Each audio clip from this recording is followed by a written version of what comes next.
वो यहीं कहीं होगा। उसका पीछा करते रोबर्टो हर्ता सांचेस अब बस उसे पकड़ने ही वाले हैं। यूरोप का सबसे बड़ा शिकारी उत्तरी स्पेन के जंगलों में रहता है।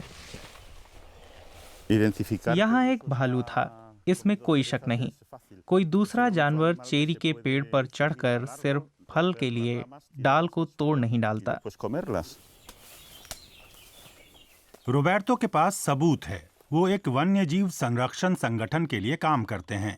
उन ठिकानों पर उन्होंने कैमरे लगाए हैं जहां भालू अक्सर आता है।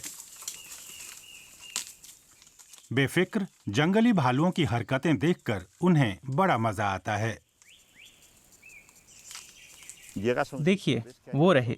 इन्हें देखकर मुझे बहुत अच्छा लगता है। ये भी एक जगह है जो उन्हें घर जैसा महसूस कराती है। यूरोप के अधिकांश हिस्सों में भालू खत्म हो चुके हैं। यहाँ वे बचे रह गए हैं। हम जैसे लोगों के लिए ये अद्भुत नज़ारा है। यहाँ कैंटाब्रियन पहाड़ों में भूरे भालू लगभग गायब हो चुके थे। आज करीब 300 हैं। पश्चिमी यूरोप में भालुओं की सबसे बड़ी आबादी, लेकिन ये संख्या समस्या भी बन रही है। जानवर खाने की तलाश में इंसानी बसाहटों में घुसने लगे हैं। भालू ने आकर सब कुछ चट कर डाला। उसने एक भी चेरी नहीं छोड़ी और हम उन्हें बस निकालने ही वाले थे। अब बहुत देर हो चुकी है। 90 किलोमीटर दूर सिस्टर्ना में एक भालू रेस्तरां के भंडार घर में रोज घुस जाता है। रेस्तरां मालिक होसे गोंजालेस ने तेल के एक पुराने पीपे में घुसने की कोशिश करते भालू का वीडियो बना लिया। वो कहते हैं कि अब से तेल को वे गैरेज में रखेंगे, लेकिन वो और सुरक्षा भी चाहते हैं। हम भालुओं को खदेड़ देते हैं। ये भी ध्यान रखना पड़ता है कि वे आइंदा गांव में ना घुस पाएं। ये बहुत जरूरी है। बहुत से बच्चे और बुजुर्ग यहाँ गर्मियों में रहते हैं। कोई अप्रिय घटना हो सकती है। एक हादसा कुछ सप्ताह पहले हो चुका है। एक भालू ने 75 साल की बूढ़ी महिला पर हमला किया, जिसमें वो बुरी तरह जख्मी हो गईं। असामान्य व्यवहार करने वाले भालुओं और घायल भालुओं की देखरेख करने वाले जीव वैज्ञानिकों ने मामले की जांच की।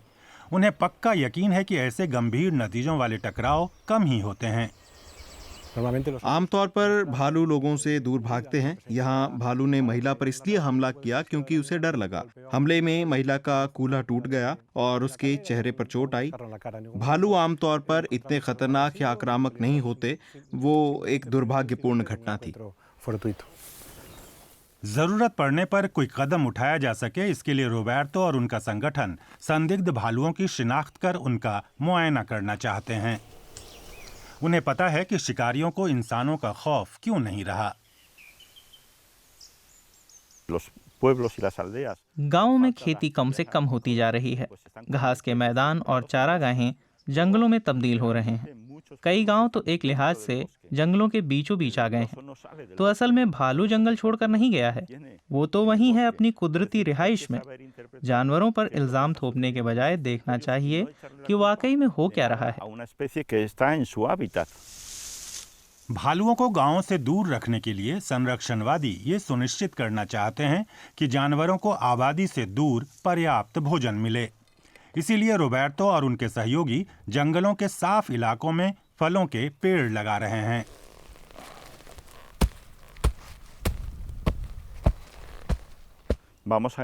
भालू और इंसान साथ साथ रह सकें, ये हम आने वाले सालों में मुमकिन करना चाहते हैं। लोगों को ये बताना जरूरी है कि भालू यहीं के प्राणी हैं, जैसे कि हम लोग हैं, और ऐसे टकराव तो बहुत दुर्लभ होते हैं।